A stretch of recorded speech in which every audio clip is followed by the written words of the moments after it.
Is there anybody listening? Is there anyone that sees what's going on? Read between the lines, criticize the words they're selling. Think for yourself and feel the Good morning and welcome back to the trailer park. I am Chanda-Masta and this is your midweek recap. How's the sound, guys? Let me know out there in the chats. I had to tweak it a little bit this morning. Maybe I'm not too loud. Maybe I'm too loud. I don't know. I never can. You never know. You just never know. How's it going out there? Hey, chat. Good to see you. Midnight Karma, Snore Leopard, Lizzie Popeye, Natalie Williams. Natalie, I heard you get shouted out over at Jimmy Dore the other day. How cool is that?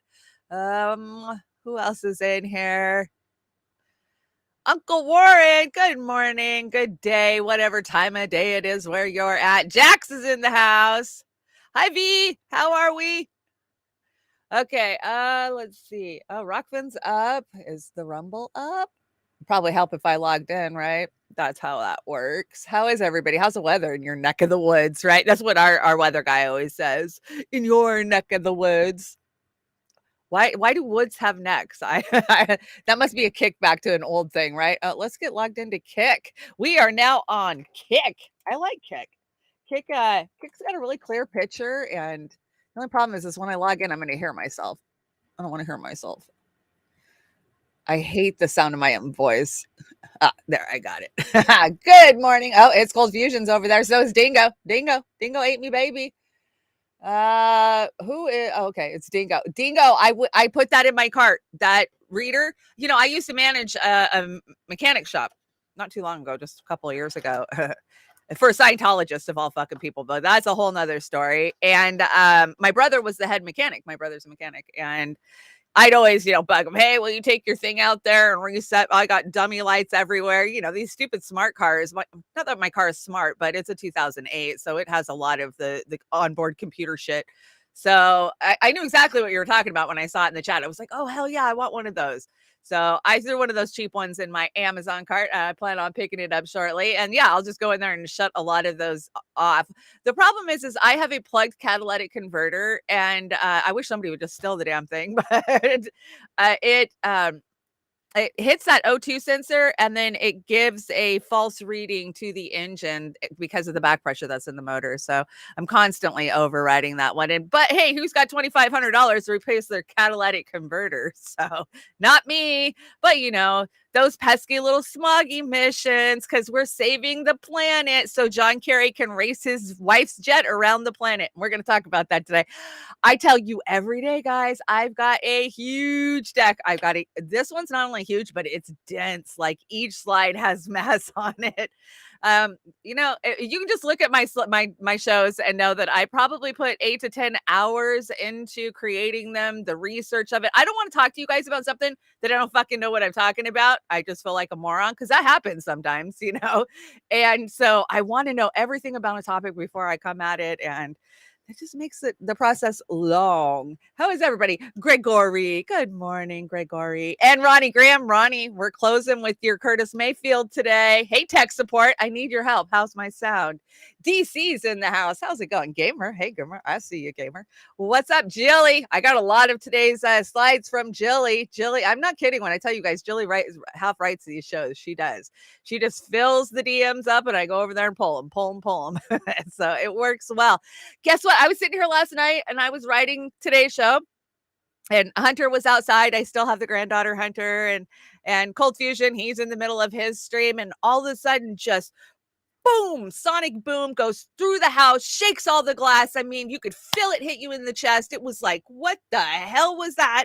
So I go running outside. I'm like, Hunter, are you okay? What was that? And she's like, I don't know, Nana. It sounded like it was way over there. So immediately I get on Facebook, because that's what we do nowadays when there's an emergency in your area, right? And it turns out a house blew up about a mile from my house. I'm going to guess gas line, maybe. We haven't heard yet, but it was like a fucking war zone a couple of blocks from my house yesterday, and it damaged all the neighbors' houses too. But it was crazy because we had a ton of helicopters going over before it happened. So I was like, oh, is this it? Is this it? Are we going to war now? Like, who bombed us? Was it China? Was it Russia? Was it us? I don't know. Probably was us. But when you have something like that happen, I mean, it shook me. Like, I was scared. Like, oh man.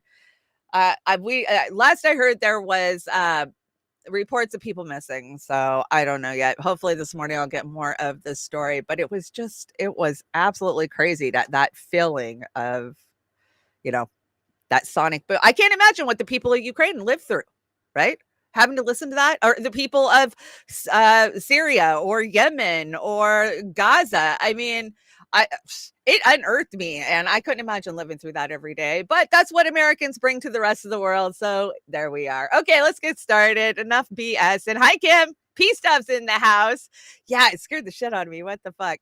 Okay, well, let's get the BS out of the way. And you can buy me a coffee at buymeacoffee.com/trailerpark. Actually, I've been calling it Buy Me a Mile because I've been asking you guys to help me get my car fixed so I can get to the airport, so I can get places. I live about 3 hours away from the airport, so I can't even get to the airport in order to get to Honduras or Venezuela or any of these places we would like to go observe. Of course, Pasta from the Convo Couch is in Honduras right now. Check that out if you get a chance. And of course, I do have my GoFundMe up. It is in the link below. Of course, the link tree is up too. You can get there. And I want to thank everybody who's helped me out, especially the last couple of weeks. You guys have been so amazing. Doug, huge shout out. Thank you. And a certain somebody out there, you know who you are. You help so many in independent media. And I'm just so thankful that you include me on that list, because that to me, that's everything. Like, oh my gosh, I'm treated like I'm a real journalist. I'm a real boy. So thank you guys so much. And hopefully I can get to the Land of Oz next month. And I looked at car rentals because my car needs to go to the shop, and I got an appointment on the 31st for it. But that's just what do they call it? Estimate. So who knows when I'll actually be able to get the work done, because I live in a very rural area. There's not a lot of good mechanics. And so I was like, oh, I'll just rent a car for a couple of days and cruise down and see Oz. Oh my God, I about fell over. I could damn near put a down payment on a car for as much as they want for a 3 or 4 day rental. I about fell over. How do I always get deals when I fly into other cities? I guess you really get good deals when you mix your airfare and your hotel with the car. Cause I'm used to paying like $40, $50 a day for a car, not $150 a day for a car. I about fell over. Just like, what? Okay, let's get this started with this day in history. Hopefully I can see this. Oh yeah, I can see it. Okay, as long as it's up on the big screen, I can see it. So we had a couple of birthdays today. Brian May of Queen, it's his birthday. It's Lizzie Borden's birthday too. Who else was it? Howard Schultz, the CEO of Starbucks. Happy birthday, dirtbag. Anyways, let's see. Can I see some of the? I can't see. 1922, American liberal and politician George S. McGovern, who served as a U.S. senator from 62 to 1980, was an unsuccessful candidate for presidency in 1972, was born in Avon, South Dakota. Is that where Avon got its name? I wonder. Huh. Oh, in 1860, Lizzie Borden, who was suspected of murdering her stepmother and father, but was acquitted in a trial that became a national sensation in the United States, was born in Fall River, Massachusetts. So she was acquitted on the same day that she was born. Oh, it was her birthday. Wow, that's crazy. A lot of people still think she did it, that she got away with it and she got all the money. You could go tour her house. Did you know that her house is still there? That's just creepy. I think even the couch that like her dad was bludgeoned to death on is still there. Crazy things. 1980, the Summer Olympics opened in Moscow, though 60 countries refused to attend because of the Soviet invasion of Afghanistan in 1979.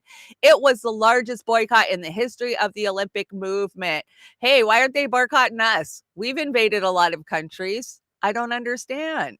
So it's just Russia. If they do it, it's bad. But if we do it, it's all good. Yeah, I don't get that. And American actor James Garner, who perhaps was better known for his roles in television series Maverick and Rockford Files, died at 86. Yes, we miss him. I loved the Rockford Files. Who didn't?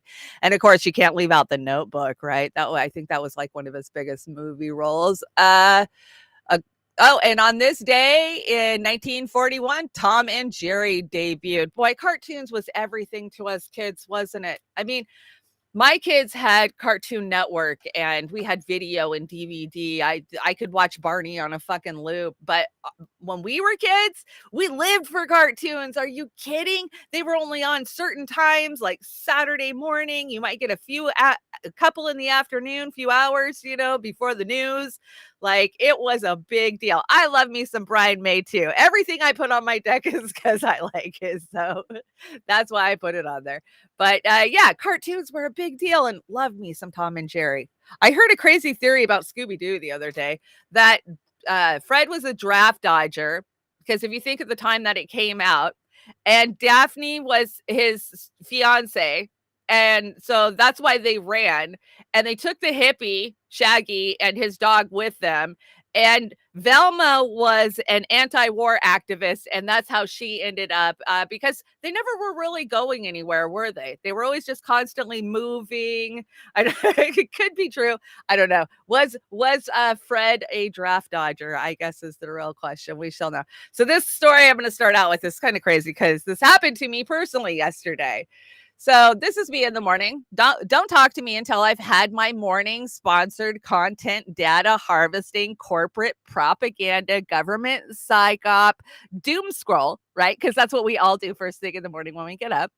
And so I'm scrolling and I see this Ancestry post, this paid promotional advertisement in my feed, because every other thing in my feed is a promotion, right? And yours too. And it says, how much do you know about your journey that led to you? Start your discovery for free, right? A lot of us have done the Ancestry like tree where you just go in and you look at the names, fill out the names. You can go back and look at old census records, family photos, stuff that other people have uploaded, because really anybody can put whatever the hell they want on those ancestry trees. And I know because I'm attributed to being the mother of a couple of my exes kids he had after me. Like, I don't know, the whole thing's effed up. It's not, mine's not accurate. Some of it's accurate, but not all of it's accurate. So I was thinking back to a post that Jilly had sent me the day before, which said Blackstone reaches a $4.7 billion deal to buy Ancestry.com, right? And my first response to Jilly was, oh yeah, I heard about this a long time ago. I thought this happened years ago. Well, what happened was the government hadn't approved it, right? Because they approved these mergers so that way they're not breaking, trust laws. They can't take over. So it took them 3 years, almost 4 years for the government to say, okay, yeah, for Garland to say, yeah, we can let this go through, right? So I decided to comment on Ancestry's post, and I was just being a smartass. Come on, how many of us like troll like those? I will. You're a paid promotion. Why can't I come on and say something smartass? I never expected Ancestry to write me back. Well, this is what happened. I said, sure, if you want BlackRock to have all your data. And then yesterday afternoon, I noticed Ancestry messaged me. I'm like, what? So I read it and it says, hi, Chanda. We are grateful to address your concerns about the announcement in our 2020 of our partnership with Blackstone. We released a blog post at the time, which provides more details on the subject. We would invite you to read it here. And they gave me the link. And then we also can confirm that our robust consumer privacy and data protection remains unchanged under our new ownership. You can learn more about our strong approach to such important matters within our dedicated privacy center here. And so I responded, Ancestry, geez, I was only joking. We know Blackstone, aka BlackRock, already has all of our personal data. And I did go to these links, and they are the most vomit-worthy. Let's see, Blackstone to acquire Ancestry. So that was their blog post, basically. And what they say is nothing's going to change. You still have control of your data. We're not going to turn over any data information to any new entities. Oh, come on. Come on. That's why I said, whatever. We already know they already have it. Is this a big deal? So apparently now they're paying trolls to get out there and to troll back. So beware, if you go and you troll on a paid promotion, you might end up having to have an exchange with them. But I just thought it was funny. Like, dude, get a life. Seriously, you can't see that this is a joke. So that's where the times that we live in. Do you guys hear? Did you hear? We found another, $1.3 billion for Ukraine. Yeah. We had another train derailment in Pennsylvania this week. Let's see. We had some stuff blowing up. Of course, addiction and homelessness is just everywhere. But no, we need more money for Ukraine because we have to beat Putin in this regime. So let's check it out. Somebody put up this great mix of Kiev and Philly. I know they want to call it Kiev. I grew up, it was called Kiev, but I don't, who am I? I just know my brain wants to say what I know. And you'll notice that I have a picture of Zelensky's mansion up here in the right-hand corner because, yeah, he needs more money. I want to thank to all Americans. We understand that it's more than 43 billion for today. It's big support, and I understand that it's all your money, but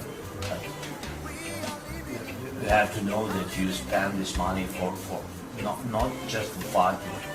You spend this money for our lives, and I think that we save the lives for Europe and for all the world.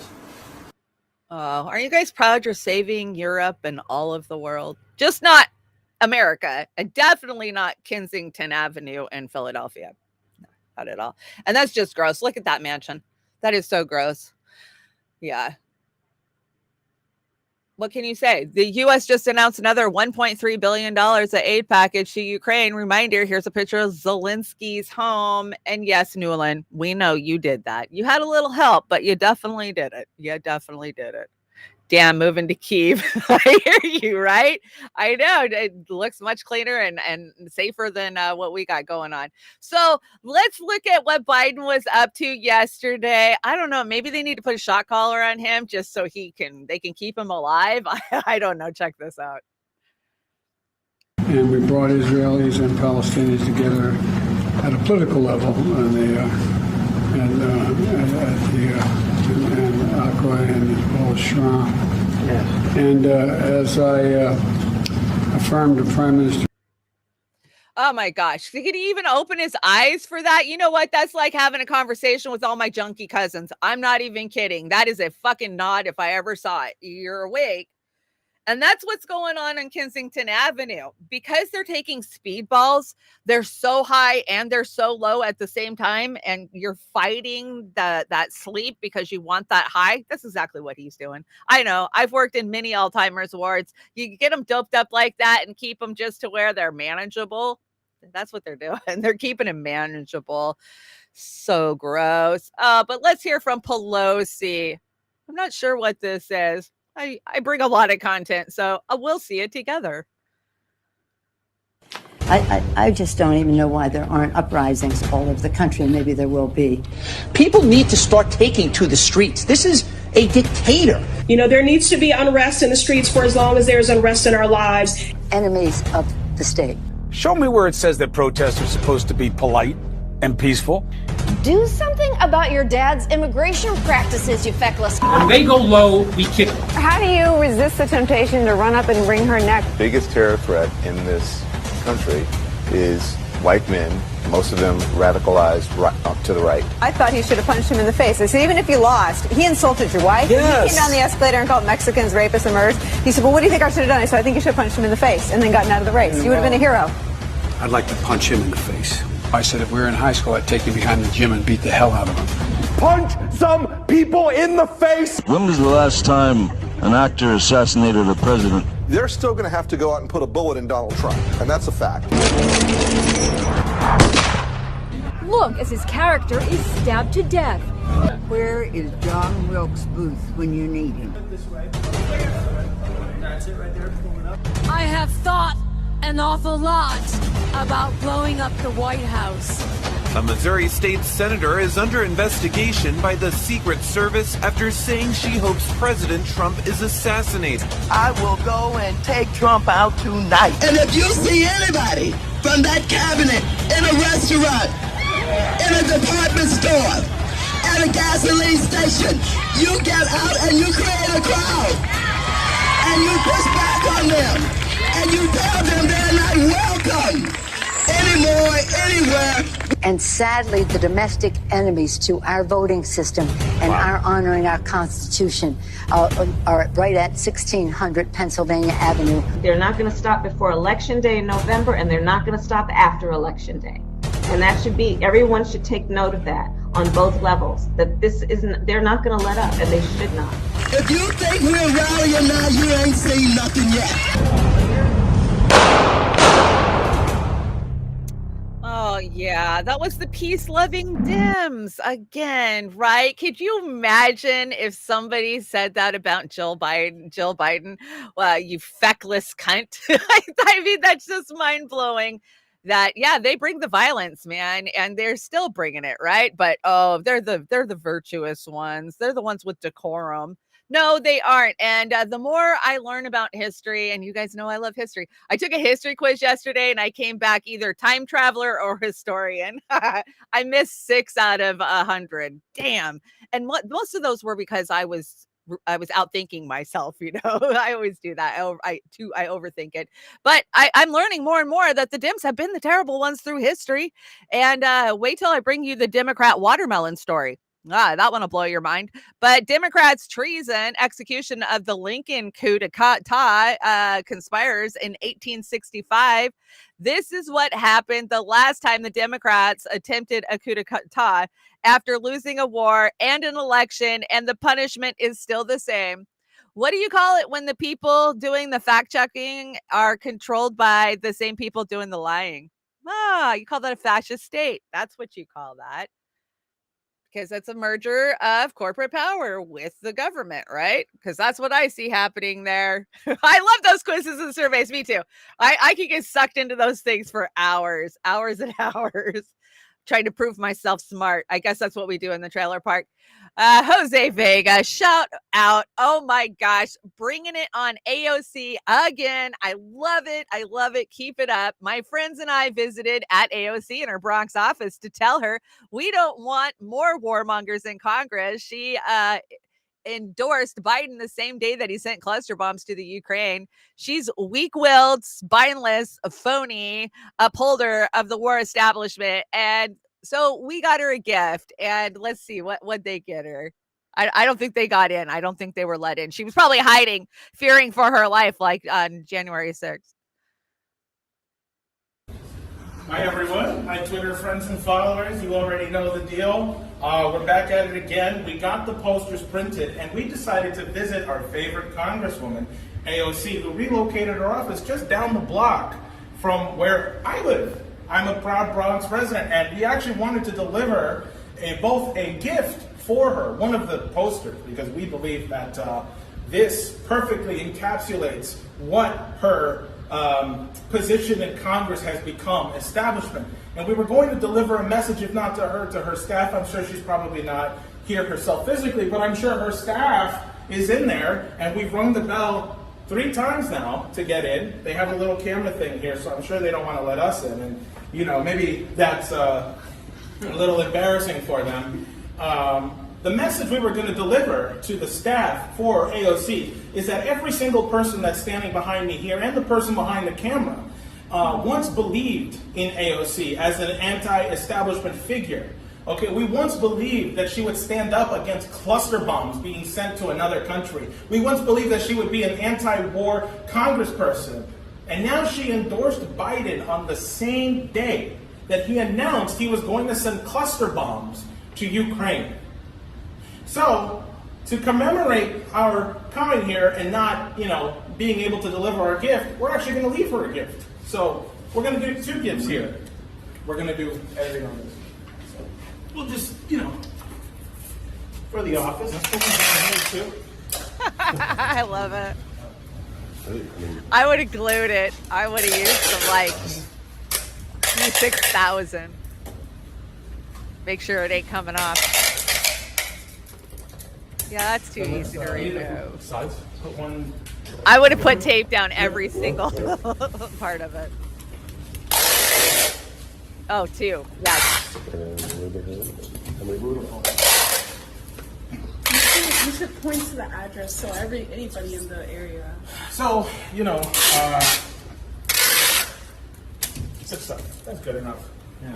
So, people should come and, talk to their congressperson or their staff and let them know how they feel about the Ukrainian war, let them know how they feel about cluster bombs, and demand that AOC either fight for us or get the hell out of our way. And that's what we're here to do and send the message. So stay tuned. Good job. I love it. And of course, shame. That's a great shot of them. And hey, you guys could get yourself your own AOC poster by going over to Jose Vega's Etsy, which you can get there via his Twitter. And I say we all get some of these and just keep putting them in her face, because that's what she is and who she is, right? I knew. We all knew. So many of us called it out. I saw a post on my Facebook from like 5 years ago, and I was, or 6 years ago, and I was like, I was telling you she was a fucking fraud 5-6 years ago. It's easy to tell. It's so easy to tell which ones are the fraud. And right now, we don't have a single one inside Congress fighting for us. My congressman, go talk to him. I know where my congressman's office is, but let me tell you, he's hardly ever there. And he's got the worst attorney in the world. He rents a space in the worst attorney in the world's business. It's a house that they turned into a business anyways. He sees my blonde hair and he is running the other damn way. I've seen him sneak in and out of back doors to get away from talking to us. But, that's what I used to do when I'd fight for this man, Bernie Sanders. But Bernie Sanders isn't fighting for you, because just yesterday, he was hanging out with Joe Biden and meeting with the young workers and leaders to discuss the fight for better pay and better benefits. And I don't think for 1 second that Bernie's not fighting for those things. I think he wants those things. He's always wanted those things. But when it comes down to actually fighting on it, wearing a wig, Shannon? No, not wearing a wig. That's my hair, but it's funny. I'll tell you the hair story in a minute. So Bernie doesn't actually fight for, he fights for his comfy position. That's what Bernie fights for. That's what I've realized after all of these years now. Bernie's not actually fighting. I mean, if he can make it better for us, that's what he wants. But is he fighting for that? No, he's going with the roles. He wants to retire, with his name intact, not be a Ralph Nader. He doesn't want to be known as Nader. So that's why he's hanging out with his friend Joe. There you go. Giant Meteor 2024. Yeah, that's definitely where I'm at this time around. I am so Giant Meteor. Oh, so you guys, I'm not reading this again, but you remember this statement from Pramila Jayapal, right? This week I read it to you. And we were actually condemning her for her kind of walk back ass kissing of, well, Israel's they're bad, but I'm not saying bad things about them. I just don't agree with everything they do or say. Well, as we were piling on her for being weak, guess what? The Dems were tearing her down for, how dare you call Israel a racist state? How dare you? How dare you? So Pramila Jayapal apologizes after saying, we have been fighting to make it clear that Israel is a racist state. Yeah, she said it. She said it in that announcement. And we were like, oh, come on. That is such weak language. You could, it's apartheid. Oh, no, I won't actually go there. She won't actually go there. So this is just another one of those frauds that us progressives, so-called progressives, got behind in 2016, 2017, got elected, put them there, expected them to be anti-war, and they absolutely were not. They are 100% not. But they definitely can pile on and call the damn Republicans out constantly. So not only did she have to apologize for what she said about Israel, she went out there and she attacked Governor Abbott for his cruel and inhumane and plainly evil ways that he's treating the migrants. And because they put razor wire up around the Rio Grande and they're not offering them water during, extreme temperatures. Well, let me tell you, that shit is happening under the Democrats too. I know. I went there 2017. I went to the border, protested the School of the Americas. And one of the biggest things that we had a problem with was them dumping out water. And this started happening under Obama. They'll go out there, Border Patrol. If they find any water that's stashed in the desert, because people will go out there and put water for, the migrants when they come across. If they're lost out in the desert for 2 or 3 days, they'll have water. They dump the water out. So this isn't just something that just started under Abbott or under, this has been going on for a long time. But they love to dogpile and virtue signal at the same time. We definitely saw that with climate change yesterday. I got a couple of those coming up. And okay, yes, this is my real hair. What happened? So a couple of months ago, like a month and a half, summer's come in, and I was like, oh, you know what? I want it to be a little bit more platinum. So I pulled the color out. Well, I pulled too much color out. It was like gray platinum. It was like silver. So then I was like, oh, well, I'm going to put a little gold back in it. And I gave myself a chemical haircut. So yeah, I have naturally curly hair. Guys, I straighten my hair every day. So that's why you think it's a wig. It's because I have to be kind to my hair for a couple of weeks and stop putting 400 degrees on it every day. But it's not a wig. I promise it's not a wig. Jayapal is who was tasked on destroying John Kerry's work on Medicare for All. She redrafted and chaired the committee that destroyed the progressive. Yeah, I know. Yeah, absolutely. Denver, she did 100% right. Oh, she was going to hit Medicare home. Please. They've gutted any good language that's in it right now anyways. So let's see. Third-party candidates like RFK Jr., Cornel West, and possibly Joe Manchin are the biggest threat to our survival as a free people who govern ourselves. Yeah.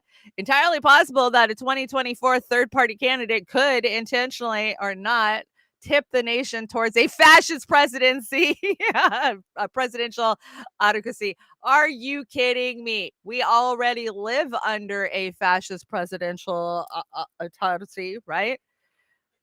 Joe Manchin, why are they so scared of Joe Manchin? Don't they own Joe Manchin? That don't make sense to me. Thought they own Joe Manchin, but this is just funny, man. And this is what tribal law. I think this is a big law tuber, maybe. But yeah, no, I think you're scared of the wrong thing. You're fearing the wrong thing, I have to tell you. Okay, so Case Study QB has been out there killing it the last few days. Clip after clip after clip. And I always feel bad I don't get to bring enough Cornell stuff because I want to give Cornell as much time as I would give RFK Jr. And you guys know I ain't got no horse in this race. I mean, at this point, I don't know. 1 minute I'd say if I have to vote now, I'd probably vote for fucking Trump because I cannot stand RFK Jr.'s take on Israel. But then Trump's just as bad on Israel. So then I go, well, then I would have to vote for RFK Jr. But no, I can't vote for a Dem. I said I will never vote for a Dem again. So then I go, oh, well, that puts me voting for Cornell. People are like, well, third parties are never going to get a chance. They're never going to let a third party qualify for federal funding because they control the polls. I don't know, but my heart says Cornell's a good guy. And even for that matter, I think that Bobby's probably, and they're in it because they want to help the American people. I just, how far are they actually getting? I mean, they're bringing the conversation to the table. And I guess that's what's important. Because at the end of the day, it's going to come down to, can they keep Trump away? The polls are just got Trump through the roof right now. I mean, and they know it, and they're scared to death. So they're pulling this January 6th shit where they're trying to get Trump, indicted and for trial in D.C. Well, if that's the same reason they want to bring Assange to D.C. because of, the people that live there, the jury pool would definitely convict Trump, and they'll definitely convict Julian Assange. And that's why they want it drug into D.C. because they think the only way they're stopping Trump is if they can get him convicted. So I don't know how authoritarian that is. That seems like a dictatorship to me, but let's hear from Cornell. And I wish this one made me sad because, this was a 15-minute conversation he had with Anderson Cooper over on crappy CNN. stop giving CNN views. That's all he's doing is giving CNN views. But I get it. He's trying to reach the audience over there. I don't know if they're reachable, but Cornell should have pushed back harder on this, and it kind of made me sad that he didn't. So here we go.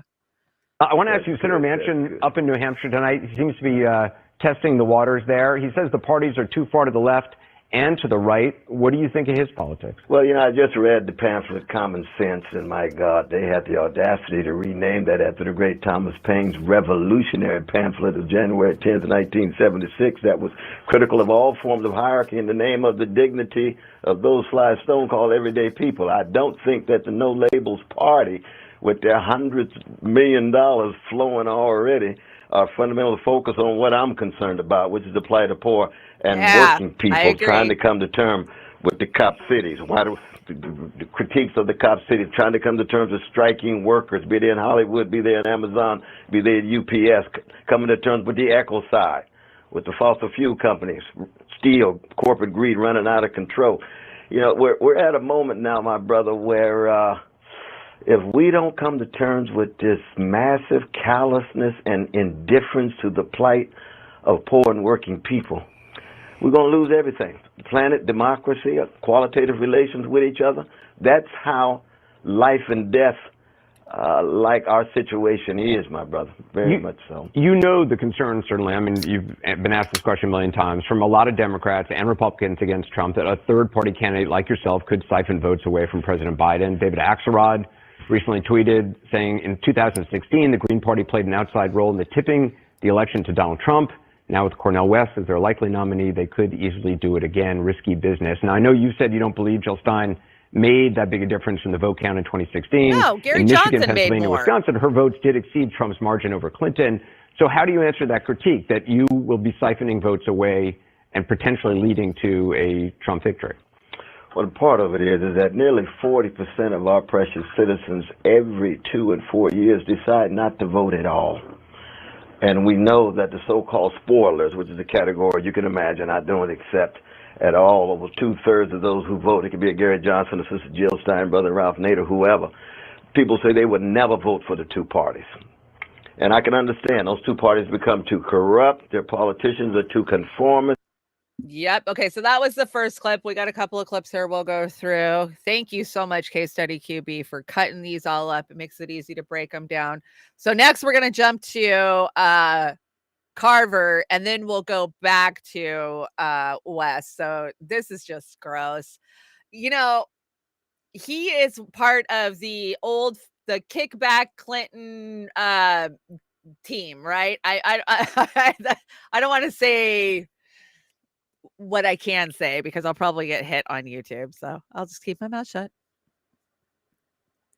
You hear Dr. West? What is your reaction to what he had to say? Do you think he rejects the term spoiler candidate. Do you think he could be? Well, first of all, he's obviously an accomplished scholar, academic. He seems to be a very charming man. And he's also a menace to the threat of the continued constitutional order in the United States. And if I say that because look what Ralph Nader was directly responsible for the election of George W. Bush, which brought about this horrific Iraq war and this horrific economic downturn we had, among other things. Jill Stein, who's his campaign manager, is almost certainly an agent of the Russian government. If you don't believe me, somebody at home Google photo General Flynn, Vladimir Putin, Jill Stein.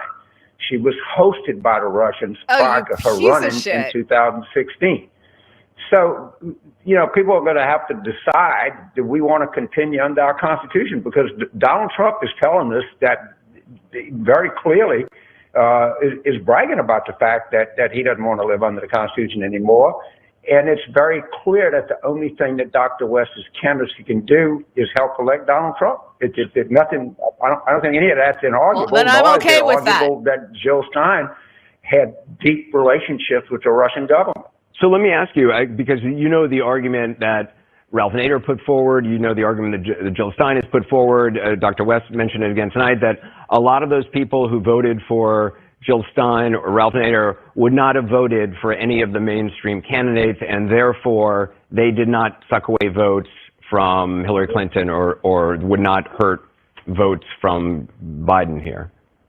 Well, how could I argue with that? I'm sure that some of it's true, some of it's not true. I mean, there's no way to know whether somebody could tell a pollster, oh, no, of course I wouldn't vote for any other candidate, but who knows how people would vote. Yeah, I can't disprove that, nor what I want to. But what I do know, there was Russian help that were telling black voters in Detroit to vote at the wrong place or to vote on Wednesday and not Tuesday. That I do know. Well, if you think that election day is on Wednesday, you haven't been paying attention. But I'm sorry to all my peeps in Louisiana that you guys get credit for this asshat. Yeah, he's a duty head. We'll just call him a doo-doo head. And of course, he is part of the Clinton mega machine. Let us never forget that he's a kingmaker, right? And he's a president maker. And to blame it on Jill Stein and to say, just look up Jill Stein, General Flynn, and Putin, and you'll get a picture. Yeah, it was some like fucking dinner that she was invited to, I think, because it was part of RT, and she never even talked to Putin. Yeah, they are 2 or 3 tables away from each other, but this was one of the main talking points in 2017.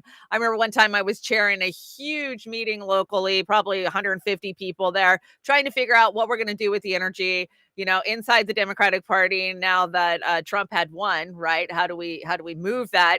And this little guy shuffles in, because I'm a retirement community. Most everybody that came into the Dem headquarters was over 60. He comes shuffling and he points at me and he says, it's your fault that Jill Stein, made it to where Clinton lost. And I was just like, are you kidding me? I mean, if you look at the actual amount of votes, you should be screaming at Gary Johnson supporters, not at, that's what it came down to. Okay, let's get to the next one. We still got a big deck to go. This one is, okay, this is the one that I was disappointed in, Cornell, I think. So what do you think about this? Why are they freaking out about this? Is this a real threat to I guess I didn't bring it. Well, I think they definitely do see it as a real threat, which is why you're seeing all of these headlines pop up. They're showing exactly how concerned they are. The sad part is anybody who knows Cornell or Bobby Kennedy Jr. knows they're good people. I agree. They're doing what they're doing because they care. I don't agree with everything that they stand for, but they're motivated by a desire to serve. But you would think that they're just the worst people ever, by the way. You hear the whisper, forget the whisper campaigns. It's all just a ego exercise. Well, maybe it is a little bit for the no labels people, but certainly not for RFK Jr. That man is vilified morning, noon, and night. And I don't agree with him on a lot of issues, but I do on some of his stuff that he's worried about the medical cartels and all that, and perhaps on the war issue. But, I mean, they're vilifying him in the same way that they vilified me back in 2020 when I ran for president, the same way that they vilify anyone that they deem a threat. I have no doubt that they'll get started on Cornell West here shortly. They don't like his, ascots or something. That's the problem, is they'll find whatever they need to. They'll make up whatever they need to smear and destroy people because they don't have a conscience. They don't care who gets hurt. They don't have a record. They have a terrible record. They have a terrible record. Exactly. They can't make that case to the American people. And the hologram presidency doesn't help either if he's a hologram candidate. Now, I want to play a moment from Cornell West to your point last night. I think it speaks to why the left is freaking out about him. Let's watch. The people of Ukraine right now who are suffering, and I'm in deep solidarity with their suffering, they are being caught between this proxy war between the American empire and the Russian Federation.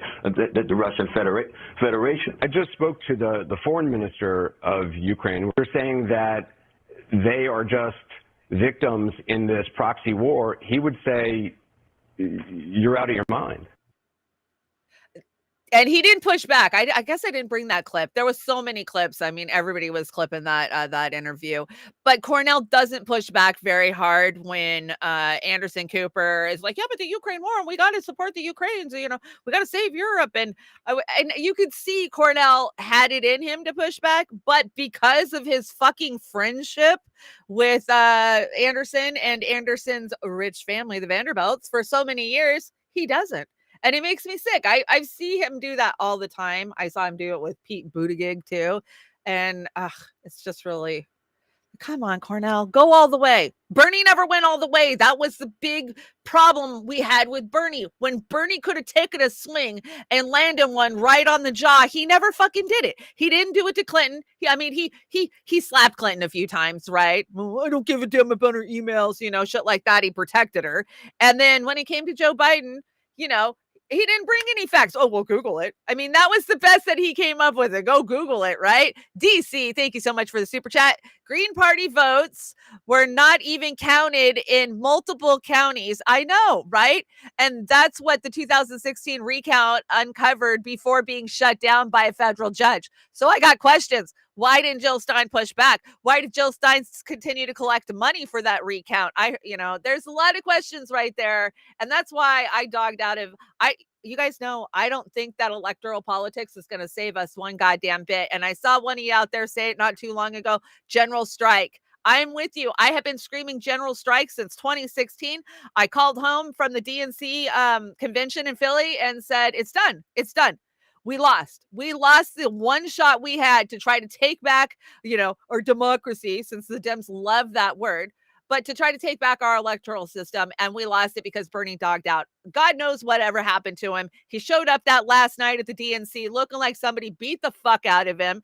And we've never seen Bernie again since that night, in my opinion. I mean, the Bernie that I thought I knew and the Bernie that I loved and the Bernie that was fighting for the American people, I don't know. They punched the shit out of him and he just disappeared is the way I see it. So yeah, I've been screaming general strike. And now we've been saying it for years now as these unions are rising up and they're pushing back against these fucking starvation wages and, exuberant housing costs and travel costs and gas prices. It's going to take, what is it? 1%. I think it's as little as 1%, but it might be as high as 3% of the population to take to the streets. And once we do, we win. And that is the whole point. And so, yes, I absolutely push general strike, have for years. Did you guys see this nauseating shit? Oh, I should have brought the video I have where Chelsea looks like her actual dad. Yeah, we'll do that on Friday. Chelsea has a sister looks just like her too. Funny, Bill's not the dad. Imagine that. Oh, shared vision. Yeah, their shared vision is global domination and depopulation. That is their vision. We know your vision. You've made it very clear, Miss Warhawk. And this right here. So leftists reject the opinions of others more strongly. Oh, no, do tell. So in Europe, voters from the left and green parties distance themselves from people who think differently politically. This becomes particularly clear with the emotionally charged topic. So yeah, they just want to change the subject. They will not be your friend if you have a political outlook that is different than theirs. You need to be banished and done away with. You are a deplorable, right? And they're supposed to be the ones that are inclusive and just love people for who they are, right? Bodily autonomy. No, that's not who the Dems are at all.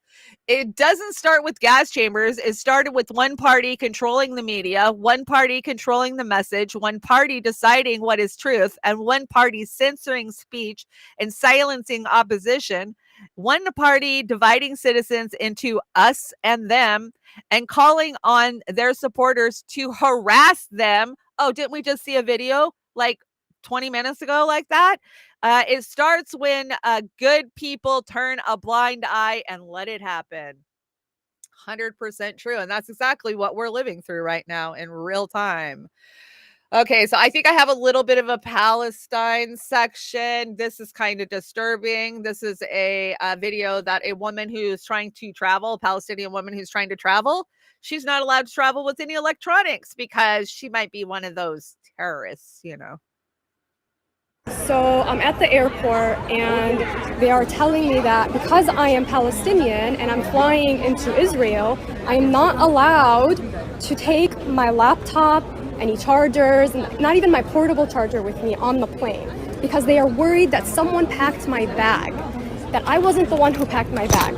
So I'm not allowed to take a laptop, I'm not allowed to take any chargers, a phone charger, a portable charger, nothing. They are making me take it out and put it into the bag.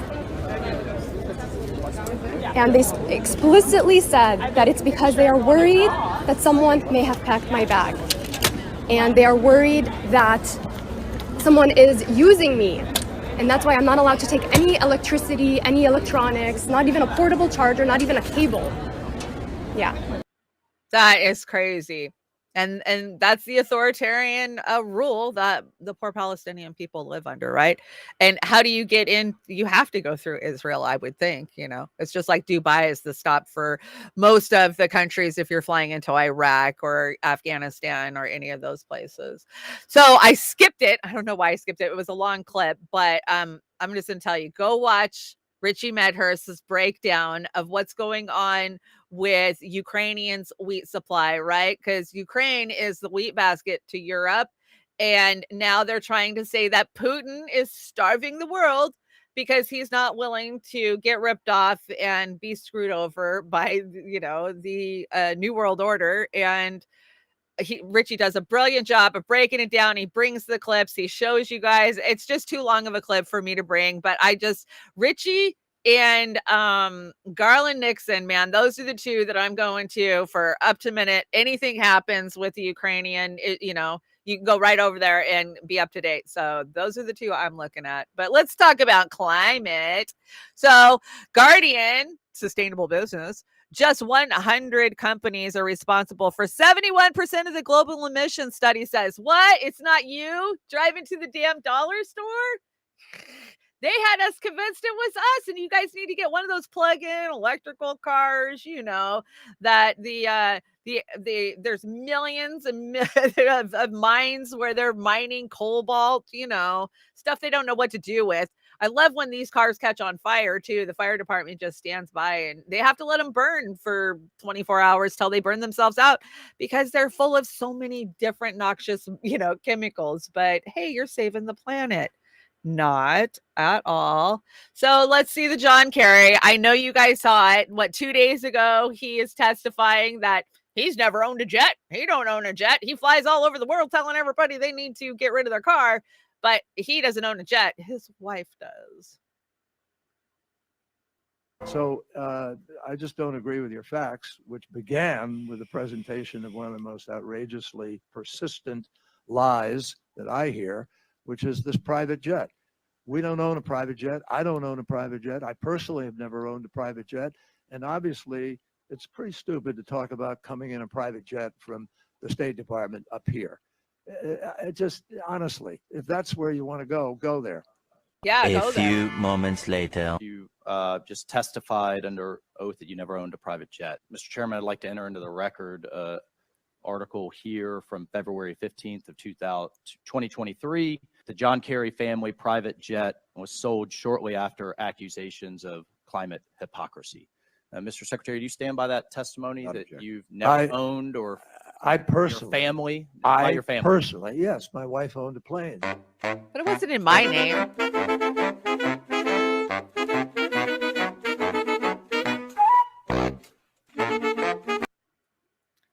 So gross. And that's my biggest problem with the Democrats is their fucking hypocrisy. Their hypocrisy knows no bounds, right? I mean, this guy flies into Brussels. He's flying all over the world. The Paris Accords. And yeah, it's not my jet. I didn't own it. It may be my family's name, but I didn't go buy it. That's like saying, yeah, I own a refrigerator, but I didn't go buy it. So I don't really have a refrigerator. This is just insane. It's insane. But I got to tell you, one good thing came out of this clip this week. And Jimmy Dore, sometimes he's there with us, sometimes he's not, right?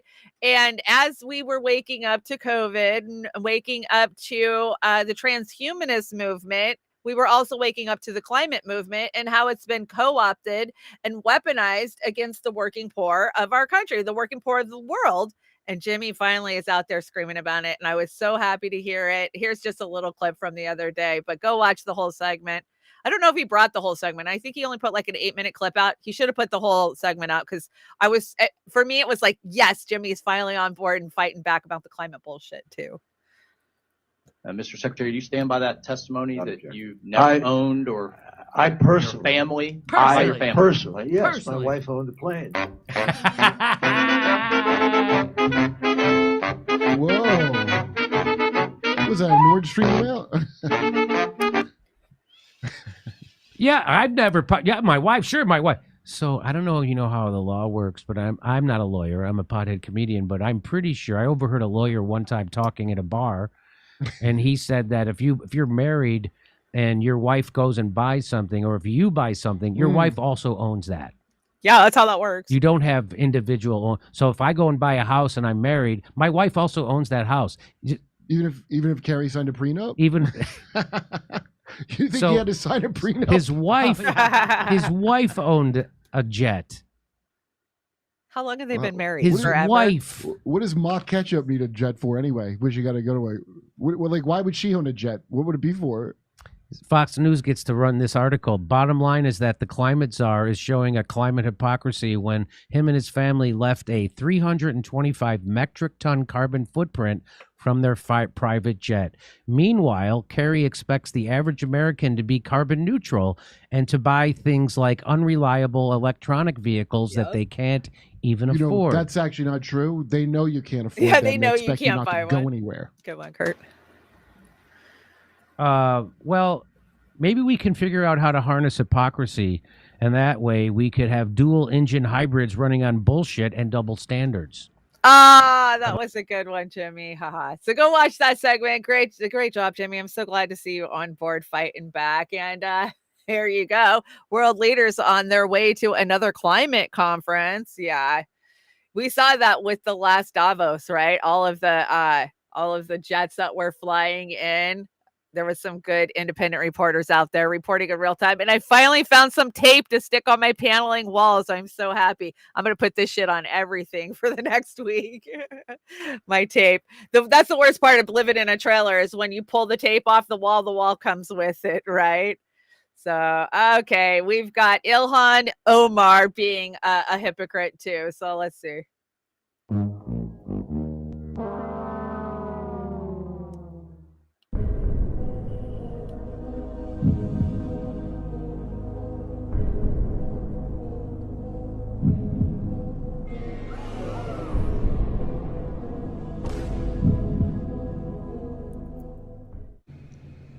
You sure about that?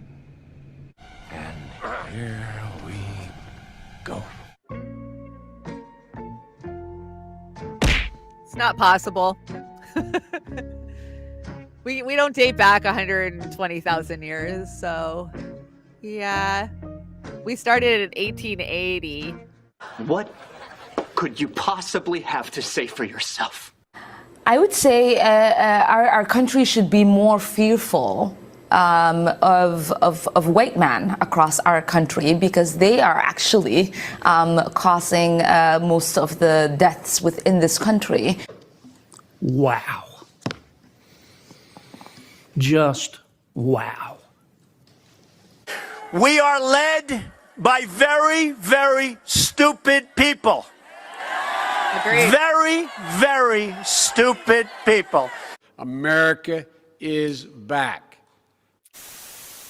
America is back. There you are. Hey, Ilhan, she's part of that fraud squad. And the dumbest people ever. Come on, Trump. Seriously. But you guys know, I reported just last week, the hottest day on record was in 1913 in Death Valley. And that record, has not been broken. So the science is always so subjective nowadays, especially, right? They just go find some article and go, oh, well, here was the hottest day according to these guys. And we broke that record. And that's not the reality of it at all. And I agree. Summers in the 70s were way hotter. Is it because we all have air conditioning now? I don't know. It just seems like summer was so much hotter as a kid. Did you guys see this explosion in Newtown, North Dakota?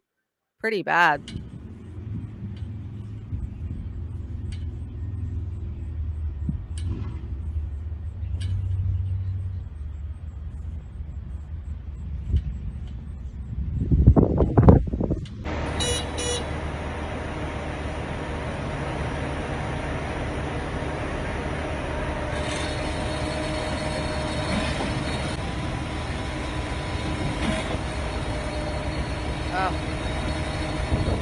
Wonder how much pollution that put into the environment, right? But they'll never be held accountable for it. And there was some injuries with that. So hopefully everybody was okay. I know one person was air vac'd out of there. A couple had to go to a local hospital.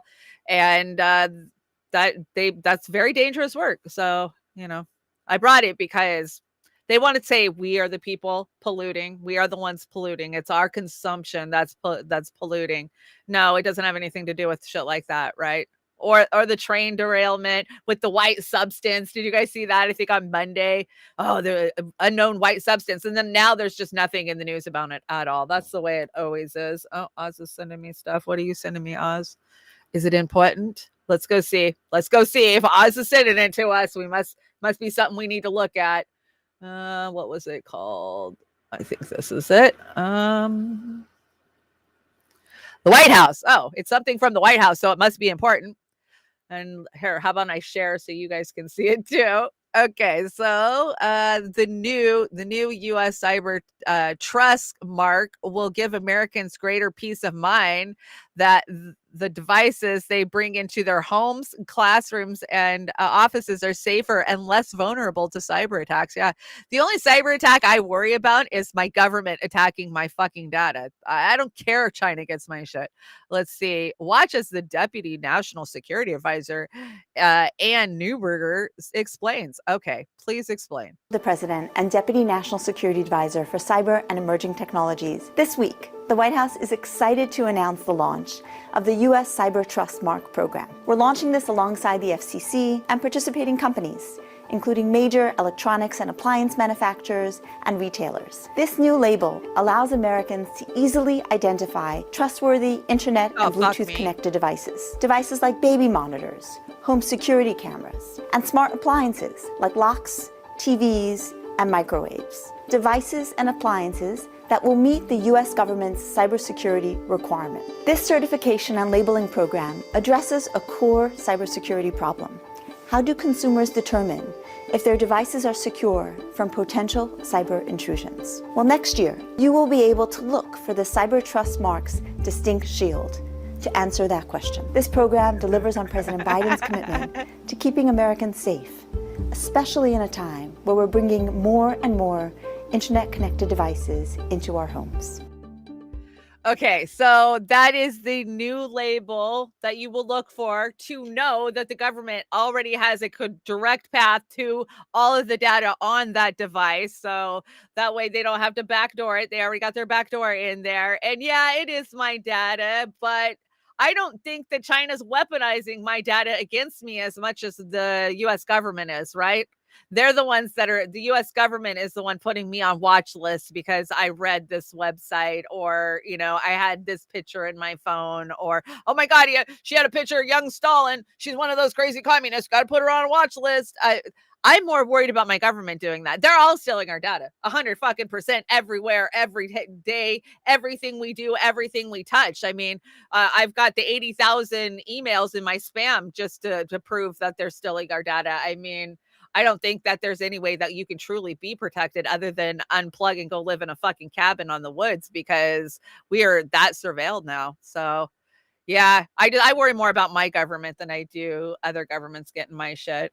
But, now I brought that report this week about how they can make specialized, well, Amber's been saying it forever, but how they can make weaponry based on your personal DNA, like customized, right?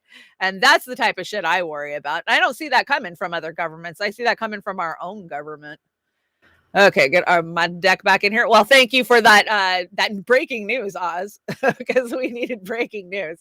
Okay, let's get back on track. Let's see. Oh, and then I go and dump it out. I had it all set up and hit the wrong button. Okay, share, open. Okay, this button. There we go. So apparently my IQ has fallen in the U.S. So IQ scores in the U.S. has fallen for the first time in decades, studies suggest. Chili love. IQ scores and income levels and lifespans have dropped. Disease, wealth, despair, poverty, homelessness, homicide, suicide. Oh, I'm not allowed to say that word on YouTube. Just did. Violence and species extinction, fascism, totalitarianism has increased exponentially. We can't go on this way. No, we can't go on this way. And so something big's coming, right?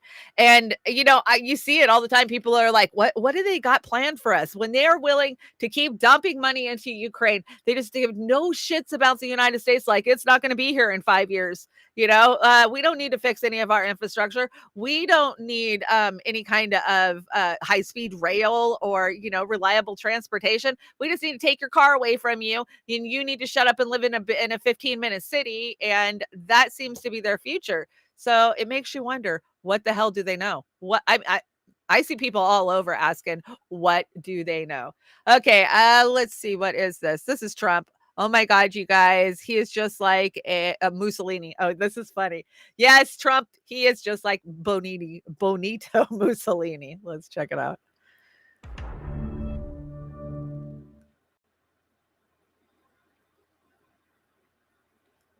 Talk about the danger, the level of danger to American democracy. Well, if you love Mussolini, you will love what Donald Trump is talking about for 2025. Mussolini followed the unitary executive theory too, which meant total power to the dictator, no constraints. This is about as un-American, I think you will all agree, as anything I've ever heard. I mean, the reason why this country was founded was as a rebuke to the British king. We wanted to develop a system where you could not have a king, you could not have a dictator. Power was under constraint. When you were at Tuscaloosa, Joe, I'm sure that you talked about, as you have ever since, the fact that there are checks and balances, 3 branches of government. That's all James Madison, who used to be a conservative hero. Now comes along Donald Trump, the first major candidate in American history to say outright, I want a presidential dictatorship. Fun fact, Trump never said that. I mean, come on. We all think Trump likes to think he's in power, right? He thought he was in power the whole time he was in office. And really, all he was doing was trying to sidestep their agenda, right? Because we know the deep state had control of Trump's whole entire presidency. Operation Warp Speed, was that his idea? No, that was Fauci's idea in the 80s. This stuff didn't come along just under Trump. And he wishes he could be Mussolini. He doesn't have that kind of power. The Dems have that kind of power, and we know it. Let's talk about Hollywood. Hollywood is on strike. Wall Street turns on Hollywood studios over strike concerns. Let me see. I got this article somewhere. No, that's the Texas border. What is this one? Oh, we're gonna get to that story. That's a good story. Come on, Wall Street. Here we go. Wall Street Studios. And the funniest shit about this is these CEOs, they're insane. It doesn't seem like the Hollywood studios are winning the PR war against the VIP audience. So there you go. Yeah, the future, despite studios bending over backwards to please Wall Street, the investor class isn't too happy about the double strike. Because they're going to lose money. Well, I got news for you. Tinseltown's have been losing money. Have you seen anything that they put out lately? It all sucks. It's all virtue signaling remakes of shit that, has came and gone. Stuff that was out years ago. That's all they seem to know about. So let's see. The strike will probably be a long one, thanks to the leverage of the two unions being on strike simultaneously. So, they're looking to lose $60 million annually, up to $140 billion is what Wall Street's going to lose while they're on strike. And this is why general strike is so important. The only time that we get through to the global elites is when we punch them straight in the pocketbook. And I learned this directly from Shama Sawant back in the days of shutting down the ports in Seattle in 2015 and 16, shutting down the airport. You shut shit down so they're not making money. It causes delays. It causes, supply chain problems. And then they're losing money. That's the only way we ever hurt them. Wells Fargo noted the strike will significantly impact film and TV production, leaving holes in release schedules starting this fall. Well, we've already had holes, right? We didn't, what we get? A couple of episodes of a lot of the shit we were watching on Netflix for the last 3 years due to COVID. I mean, and anymore, we're getting series with 8 episodes in a fucking season. Like, give me a fucking break. I don't even want to waste my time anymore. I'll look at it, Amazon, Netflix. If it doesn't have a couple of seasons, I'm not going to bother investing my time in it because I don't want to get invested in a story that's not going to finish or that doesn't mean shit, you know? Let's see. Third Bridge says that the bad for companies trying to make sure that their streaming subscribers don't churn, whose networks are facing advertising crunches. Yeah, and Netflix is really starting to feel it, right? So yeah, we all know this is going to hurt them. It's going to hurt them bad. And is that what we want? I kind of want it. I mean, oh, there's where Zelensky was hiding. He was hiding under Adam's shit. I want Disney to go down. I want these big studios to go under. We got independent producers out there. We got independent media is not just us. I mean, there's people all over doing all kinds of independent projects. We don't need these big overinflated studios with these overpaid actors and actresses that think they need $50 million to do a film. And not to say that they don't deserve their part, but it's the people down below. The actors and actresses are all got their shit all fucking fired up now, right? You see Fran Drescher out there, Ron Perlman screaming, yelling. Of course, Susan Sarandon's out there, but she's always out there, so she doesn't get thrown into that. But now they're fighting for the people under them. Oh, we're fighting for the craft service people and the key grip, and these are just working people that they deserve to make a living wage. They deserve to get minimum wage. That type of shit. Well, you weren't saying shit when you were getting $22 million in your last contract about those people. So you're just as guilty as the CEOs in my mind. But guess who decided to join the front lines? That's right, Adam Schiff. My only question was, where was the after party? Congressman Adam Schiff, he was out here this morning on the picket lines joining these strikers. He says he represents a lot of the folks who are striking. He shared their concerns about artificial intelligence and says because he knows a lot of these people, he knows how hard they work, and he wants them to get a good deal. Take a listen. All too many people back in the Congress think that everyone who works in this industry is some multimillionaire celebrity, when the reality is these are folks that are just trying to put bread on the table, keep a roof over the head, provide for their family, work enough so that they can qualify for health insurance. But that's not the reason that these big stars are out there, right? They don't want their AI likeness stolen and used, because that's what they can do now. A lot of them have probably already signed contracts in the last 5 years that gave their AI likeness to whatever studio, maybe for a project or maybe indefinitely. If you go watch the 6th season of Black Mirror, the very first episode is Selma Hayek, and they steal her likeness for an AI. And so Hollywood's understood that this is coming for a long time. And I think you guys, the audience, know that because Oz and I use AI. If you notice over on Beauty and the Boomer, we have AI Chanda, AI Oz, and AI Linda that we can literally program to say anything we wanted to say, and it will be in our voice. I mean, we're coming to a point where they don't need actors anymore. They can have the AI write the scripts. They can have, there's green screens. You don't need the big production that it used to take to get one of these Hollywood movies out. So that's why they're screaming, right? No, I don't want to hear you again, Adam. Another case study QB. I'm not sure what this is, but we'll watch it. We'll watch it.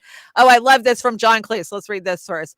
I keep reading that film studios are contemplating replacing writers and actors by using artificial intelligence to mimic their talent. Surely it would be easier and more efficient to replace the executives since they have no talent at all. Put it in good one. It's true. The struggle for fair pay being highlighted by the stars of one of the first hit shows from the streaming era. Oh my God, I'm about to be so rich.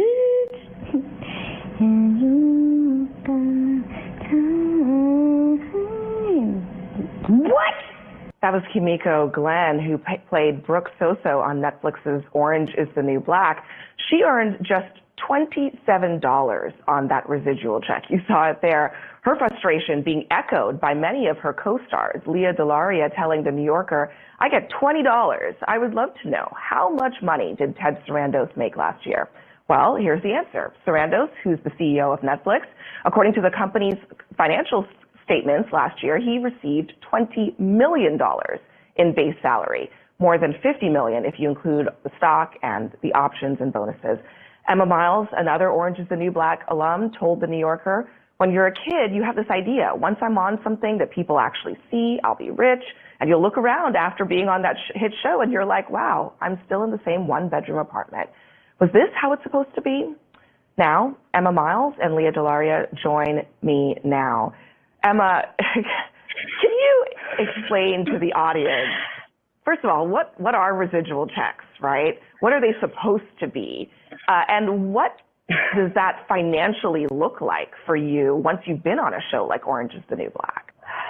Okay, well, in terms of how our business works, residuals typically are paid out for network, cable, movies, and they're basically a share of the profits that come from the revenue from being on a network. So there's a lot of advertisement, there's a lot of money that comes with that.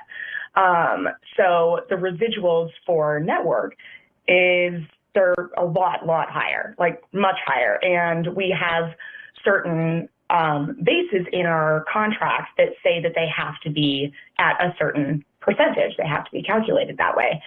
Now, in terms of residuals for Orange, we were not based off of network and cable. We were based off of this. It was streaming because they were one of the very first big Netflix series, right? So that's bullshit. $27.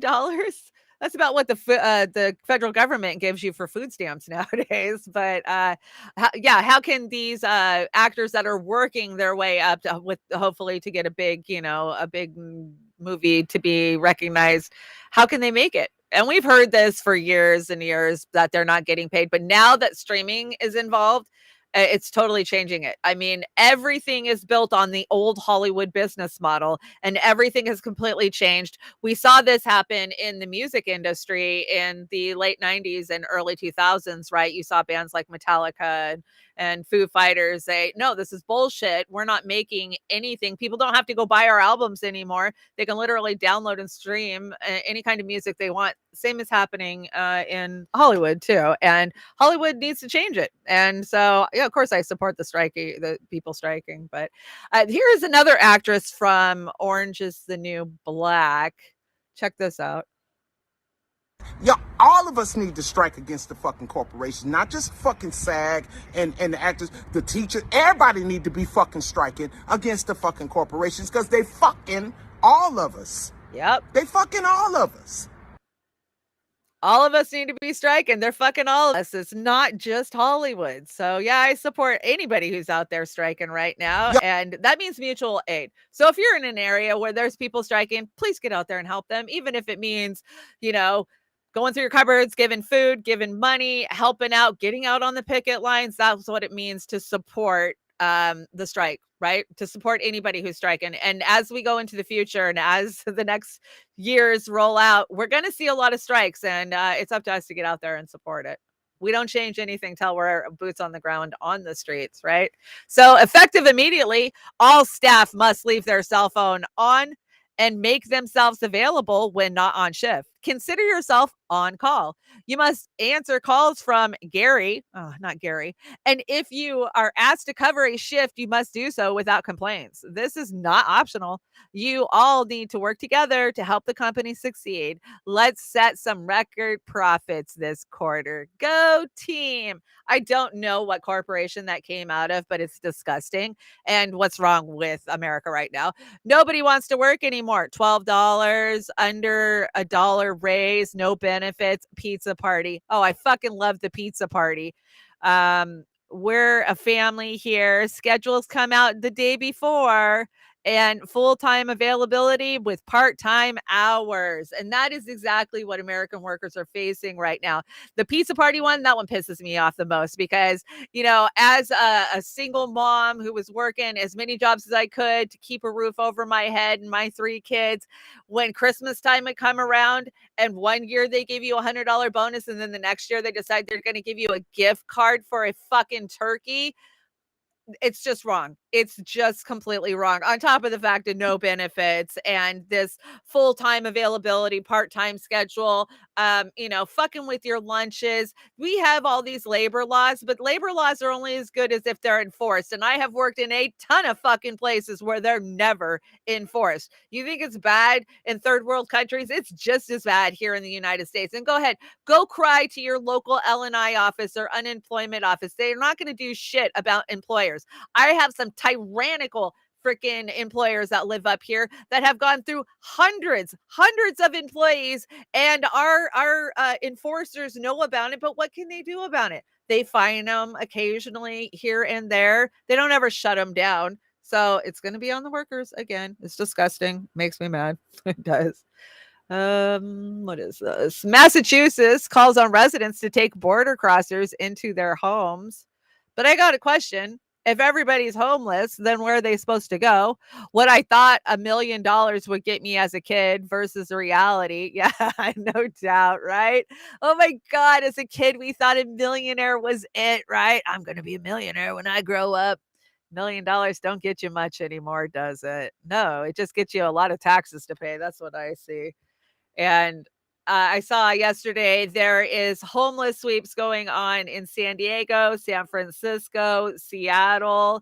Yeah, screw those homeless. They just need to get the hell off the streets. So what they're doing is passing anti-camping laws. So you're not allowed to camp on the streets. Take your tent and go. We can't help you, and we're not going to help you. But you just got to go. And it's like I always say, it's like pushing the fire ants out of your yard. Down south, if you got fire ants in your yard, you just gas them till they move into the neighbor's yard. And that's exactly how they are dealing with the homeless in all the blue states on the West Coast. Thank you, Carrie Gale. Really looking forward to your show. Thanks. Oh, thank you so much. You know what? I'm really enjoying. I just stepped up my schedule. You guys know I've been doing this for a couple of years, but the last couple of weeks, I'm doing 5 shows, 6 shows a week now. And I'm loving it. I do love it, but that's a lot of content that I'm having to consume. And sometimes I feel like my brain's on overload and I can't remember anything versus everything. You know what I'm saying? Did you guys see this? Oh my God, Hollywood's going to whitewash Oppenheimer and Operation Paperclip and make it look like it was something so good that we built a bomb and dropped it on, a bunch of Japanese people, because that's what Hollywood does. Are you guys looking forward to it? I hear a lot of people talking about it, right? I don't know. Maybe I'll go read an Annie Jacobson book before I go see it. That way I have all the facts fresh in my head. That way I could be like, oh, nope, that was a lie. Oh, nope, that was a lie. What is this? This looks like far left sought crime Oakland DA. Oh, this is disgusting. So the Oakland DA did an interview the other day, very progressive. We're talking Oakland, right? A homeless problem, crime problem, really bad. A lot of stores becoming a food desert because so many stores have pulled out and closed down in the Oakland area. Well, this is the DA's take on, the crime that's going on in her area.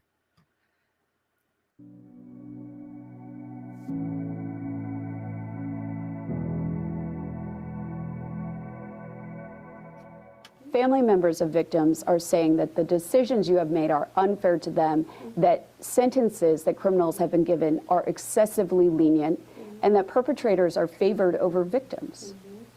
What's your response to that? I feel definitely my heart goes out to the people who have lost loved ones in this community. So we at the District Attorney's Office are very, very committed to making sure that we're providing the best services. Some people are not able to actually appreciate the work that we do. The work of Pamela Price has been focused on progressive reforms, including alternatives to incarceration and not charging juveniles as adults. Now official paperwork to launch a recall has been filed. There are people who say that we are here because they don't feel safe. I was elected because the people in this community didn't feel safe, unfortunately. We know that crime under my predecessor was, pretty much exploding. The DA's role has really no impact on crime. Excuse me, the fuck did you just say? The DA's role has really no impact on crime. How y'all doing? Welcome to an episode of Ain't this some bullshit? Ain't this some bullshit? Somebody needs to give her the job description again for a district attorney, because if she thinks that being a district attorney really has no effect on crime in your area, I think Harris would cackle her way around it and say, no, that's not true, because look at what she did by arresting parents and busting marijuana smokers, right? When she was that. There was something I was going to point out. Now I lost it. Dang it. I hate when that happens. I was going to update my deck. That's right. Okay. There we go. Let's talk about Emma Vigeland. You guys, this is so gross. This is so gross if you haven't seen it. Do Dissidents, cracking me up. Keep it up. You keep me giggling. But this is some bullshit. So here's Emma Vigeland over on Sam Cedar's show. Of course, she likes to run the ship over there. And I'll just let you guys, it speaks for itself. I don't even have to set it up. Your argument is really bad on this, and you're out of your depth. You're correct that trans women should be able to compete in women's sports, but your argument for it is just scientifically and factually incorrect. I'm actually not bad about this. I'm 100% right on this. I don't give a shit about the scientific explanations. People, if they identify as a woman, get to compete in sports. If that's not fair in the short term for a variety of little competitions, I don't give a shit. I don't give a shit, because the societal interest of including trans people in society trumps stupid competition. Full stop. So I'm right about this. You're wrong about this. Damn. Anyway, Dr. Shock, I agree. Let's get rid of weight classes in all combat sports. Perhaps have grown men compete in Little League. Sometimes life's not fair. Whatever. Fox delivering the knees, and that's it. Fallon Fox. Game over. I'm not here to talk about my transition. I'm here to kick some fucking ass. I'm feeling excellent. That was sweet, huh? Did you like that? Yeah! And I want to tell everyone else, I'm coming in this tournament. Every woman in this tournament better look out. I'm freaking coming. I'm gonna roll up the other women here, and I'm gonna smoke them. The first race that I competed against a transgender athlete was during my freshman year. And once the gun went off, the two transgender athletes took off flying and left all of us girls in the dust. You're a bad mom if you can't explain that there are people along a gender spectrum and it's not this binary. Like, I mean, I hear this all the time. My daughter plays sports. What am I going to tell to her? You know, it's not fair to her to compete with this kind of person. November 1st, 2022, I was severely injured in a high school volleyball game by a transgender athlete on the opposing team. I suffered from a concussion and neck injury that to this day I'm still recovering from. Other injuries I still suffer from today include impaired vision, partial paralysis on my right side, constant headaches, as well as anxiety and depression. Trans women should be able to compete without question in women's sports, because there are a lot of instances where there are athletes who, there's not even evidence to show that this is the case, but just take their assertion at face value for a second, that this is some unfair advantage. I mean, there's an unfair advantage all the time in sports. That's actually quite... that's the nature of sports.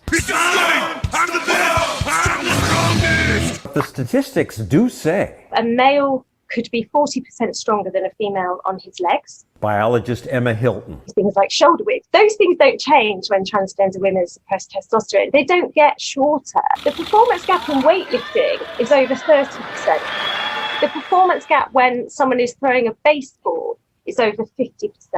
And the performance gap when a male punches is 160%. From mediocre to champion. You couldn't cut it with the boys, so you pushed women off the podium. Real man, still first place. To watch a transgender female ride away from me like it was nothing, and there's nothing I can do about it, it was torture. I really haven't raced since. I know that I'm not the only girl who has missed out on opportunities. There are countless other girls who have lost meets and titles and their drive to compete as hard as they can because they know that they will never be good enough to compete against these athletes. Honestly, like women's sports, it's barely an institution. It's only been around for a few decades. Like if our sources of our outlets for entertainment, for competition, for like, I don't know however to define them. But if they're not able to accommodate trans people, then they're not worthy of existing. Like it's just like we're talking about movie theaters. What are we talking about here? I mean, I love sports as much as anyone, but if they cannot accommodate including trans people, I don't give a shit about them being robust. It's just be inclusive or don't be. That's it. Or don't exist. So gross. Was that so gross? And Russell did such a great job of putting that clip together, and it was so funny. The intro of that, their commentary. I wish I could have brought you the whole thing, but it was really long. As a grandmother to a granddaughter who is playing sports right now, I am very, very, very highly fucking opinionated about this. I have been highly opinionated about it. You guys know what my opinion is. And, as a woman who grew up in a home with domestic violence and then went and found my own domestic violence as a young adult. 37 years I did in domestic violence. And you know what that meant? I've taken a lot of fucking men on in my life. I have thrown down and thrown blows with many a men. And no matter if they were smaller than me, shorter than me, skinnier than me, they were always still fucking stronger than me. So that argument she makes will never fly with me.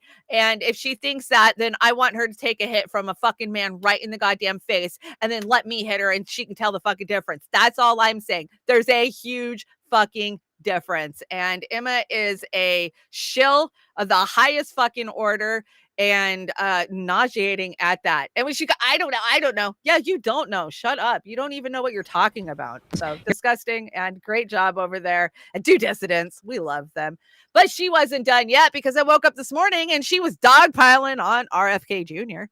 The RFK Jr. campaign is a dirty trick by Republican operatives. It's been clear since the beginning. The great reporting by @Jude Ludgum. No. GOP donors and the super PAC, including one ran by PayPal's ghoul David Sachs and DeSantis booster, are buoying in his candidacy. Yeah, Jimmy, laugh. I know. It's fucking funny. Isn't it funny, Jimmy? I laugh too. She actually thinks that shit. In the meantime, the Dems are the ones that are fucking taking all that kind of money, right? Okay, this is a crazy story.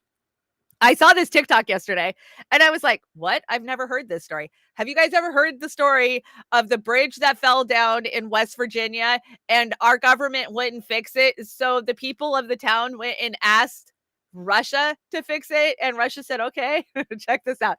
1977, I want to say. I actually had to go do the research on this after I saw the TikTok.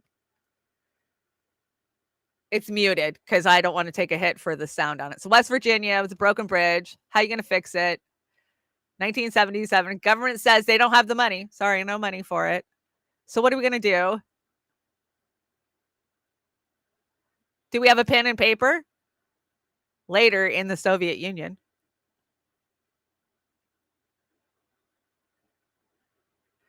Come fix our broken ass bridge.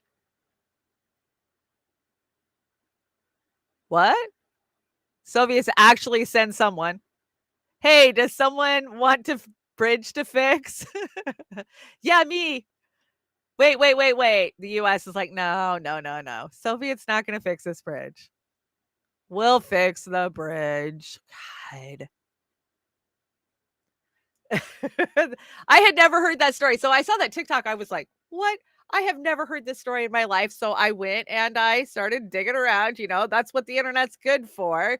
And yes, it's 100% true. How the Soviets helped Valkan, West Virginia, an American town, get a bridge. So here, let me bring this in real fast so you guys can see it. Drop that. Blackstone. No, not Blackstone. Get out of here. Texas. Oh, I wonder if I click it, if it goes to the top. We'll see. One of these days, I'll get it all figured out. Okay, so check this out. So this is the town right here. Oh, goddamn pop-ups. This is so gross, man. This is what our world's been reduced to. Look at that. I had to kill 3 pop-ups just so we could see it. Okay, so how the Soviet helped Valkan, an American town, get a bridge. So this article was dated 2019 in Southwest Virginia, near the border of Kentucky, the United States, in a small unincorporated community named Valkan. Valkan was once a thriving coal mining town, just like most of West Virginia, but is nearly 1960s. The mine dried up and many residents moved away in search of employment somewhere else. No longer a productive community. State forgot the town even existed. Yeah, because it wasn't incorporated, right? The town was on the fork of the Big Sandy River near the main line. Yoda, I know Yoda's going to be like, I know about that. There was no road connecting Valkyrie to Kentucky, crossing the river, only a suspension footbridge. The swinging bridge itself was on the verge of collapse with many footboards missing.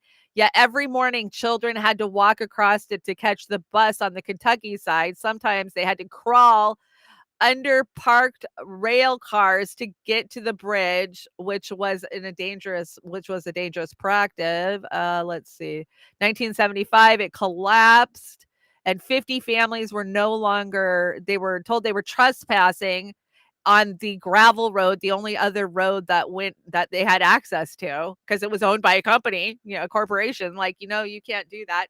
So this 42-year-old bartender wrote the Soviet embassy and asked them if they come help with the bridge. They got wind of the story and traveled to there and talked to everybody. The Russian journalist did, and the news of the small town went viral, and I guess the U.S. found out about it, and they committed $1.3 million to building the bridge. But it took Soviet pressure, literally, to get a bridge built in West Virginia in the late 70s. Are we shocked? I'm not shocked. I just thought that was a crazy story. What do you guys think? Yeah, the dark soul for sure. I love West Virginia. I spent some time there. Ripley and Wheeler. I think it was Wheeler. I have family over that way too. Beautiful country. Okay, let's see. What else do we got here? Oh yeah, that was the bridge. Oh yeah, this story, those fuckers. Get this.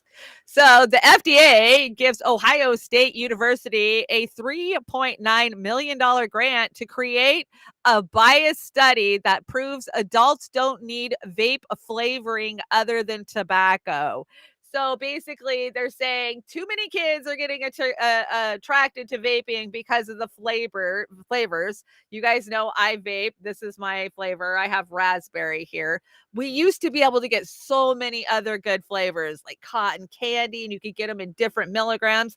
Well, under Trump, Big Tobacco pushed back and they won. And so now you're only allowed to get 3 different milligrams, and the flavors are just natural, like berry flavors, that type of thing. You can't get all the extravagant flavors. So they're trying to do away with any flavor, saying if you're going to vape, the only flavor you should have is tobacco flavor, which is not about vaping at all. I mean, it's insane. But Big Tobacco is still out there. They're dying. They are hysterically dying. Most of us grew up in those smoke-filled homes where every grandparent had a cigarette hanging out of their mouth. I know mine did. Every single person I know growing up smoked. All of my grandparents, my parents, aunts, uncles, everybody smoked. And it's a far, far different world now, right? So kudos to those who quit, even if you did it with vaping, because it's still a hard habit to kick. And it's nice not having that smell around me anymore. But this is Big Tobacco pushing back. They want their customers back, damn it. I'm vaping ice cream flavor Midnight Karma. That sounds awesome. I used to get like moon sugar, and I used to order these ones online that were really good.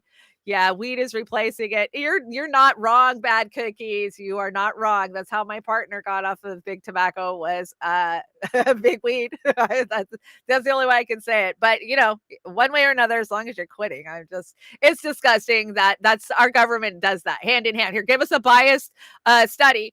Oh, but that's the science, right? I mean, that's exactly the same shit they pulled with us in COVID. Like, oh, but this study says, yeah, but it's a study that you paid for. It's a biased fucking study. Okay, so this is from Died Suddenly. We remember them. They did the movie Died Suddenly, right? And so they're kind of showing the effects of the mRNA. Have you seen the magnets sticking to meat? I tried this and it worked. People are noting that magnets are sticking to their arms. Many times it seems correlated to where they received the vaccine. A lot of people have been thinking about this and putting together theories and looking into the different evidence, and a new theory has emerged. Now, there are a few videos popping up on the internet of people finding that their meat causes magnets to stick to it. We can even see demonstrations where people are throwing magnets and it just sticks to the packaged meat. What do you guys think about this? Is this one explanation for why we could be seeing people with these magnetic, metallic properties?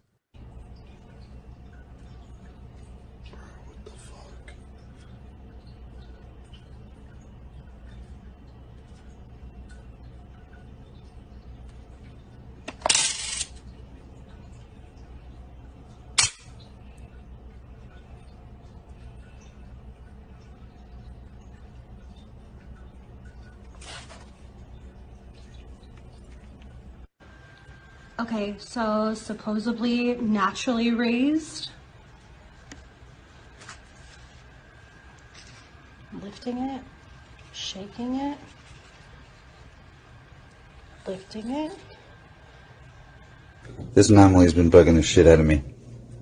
So I'm doing everything I can to stay away from that shot.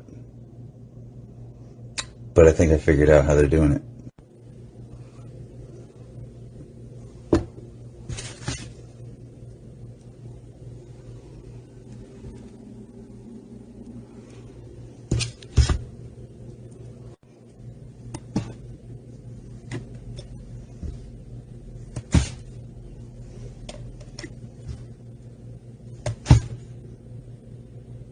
It's in our meat supply.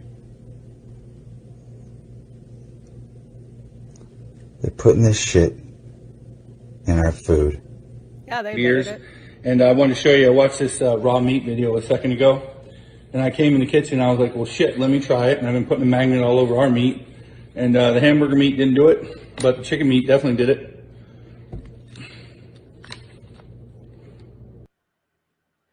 Yeah, sadly, I tried it and yeah, it stuck. I had some cube steaks out on the counter when I saw this, thawing out to make chicken fried steak because, hey, it's the trailer park. We deep fry everything. But I did. I grabbed a magnet off the fridge, walked over, and I was like, I'll be goddamned. It actually stuck to it. So that's the amount of heavy metals that are in our meat supply. I have been saying our meat supply has been shit for years now, and it is 100% shit.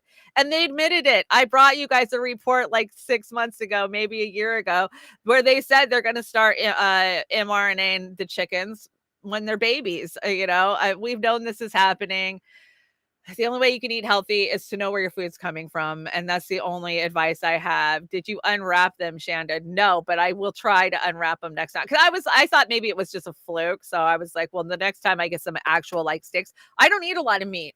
I don't. I mean, for one, I'm poor, so I can only afford processed meats normally. And I just am so grossed out by our meat supply. I used to love a nice grilled steak or a broiled steak with a salad and a baked potato 20, 30 years ago. Anymore, I take a couple of bites of the steak and I'm just turned off by it. I don't know if it's our meat supply is different or maybe I've just changed as I've aged. I don't know, but I will try to unwrap them next time and see. Never have magnets stuck to me. Yeah, no, I've never done the magnet thing. I'm not jabbed, but we know how bad our food supply is. And it's not just our meat supply, guys. Bill Gates has got his patent for appeal, which is that stupid fucking housing that he's putting on fruits and vegetables. And it's out there. It's in the stores. You just got to start looking for the label. Anytime you're buying fruits and vegetables, make sure it doesn't have that appeal sticker on it. And don't eat that shit. Humanity is 100% doomed, Denver. 100% doomed. I mean, at the rate we're going, if they don't get us one way, they're going to get us another, right? The air is poison. The water is poison. The food is poison. My water went out the other day. Something happened in the middle of the night. I don't know if a line broke further down or whatever. And so my water was on and off all day yesterday and getting all the air out of the lines. Oh my God, the amount of rocks and dirt that got just come out of the drain. I don't drink the water anyways. I haven't drank water from a tap in 20 fucking years. I mean, and I live in the Pacific Northwest. We're supposed to have clean water, right? But I don't, I don't think anybody should, depending where you're at. Oh, this is so bad, guys. Do you see this? Yeah, you think Wayfair is bad? Wait until you start waking up to what this picture means. What does this picture mean? This is the Red Shoe Society. Now, I've reported on the Red Shoe Society before, but I've noticed that a lot of those videos have been taken down. Somebody asked me about one of my Epstein Isaac Cappy videos, and I went and looked for it, and I couldn't find it anywhere. So I think a lot of this type of information is gone. Yeah, you guys could do some dive into what the red shoe means, but typically it means human flesh. And let's hear from the global elites. What do they think? We are the first species on the face of this earth to be aware of evolution, to be aware that we are affecting our own evolution by everything that we do. The babies we eat, the food we eat, the wars we fight, the babies we eat. She said it. I didn't. You know, it's like I always say, they have to tell you what they're doing. That is the law of the universe. They have to tell you what they're doing, and they all do it. We had Harris this week telling us about depopulation. We got this chick telling us about how they eat the babies. Yeah, we know. We know. And that is why the #1 movie in the fucking country for the last 2 weeks has been The Sound of Freedom. And have you seen all the crazy shit they're doing to try to not get people to watch this movie in the theaters, like AMC?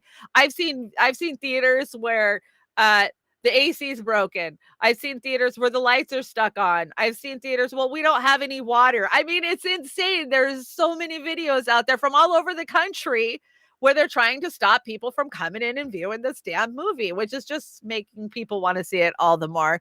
And Critical Drinker dropped a good rant about it the other day, and he says it's a great movie. I trust his opinion because he's been dead right about all of Hollywood shit for years now. So I'll let you guys see that picture again one more time. Yeah, the red shoes.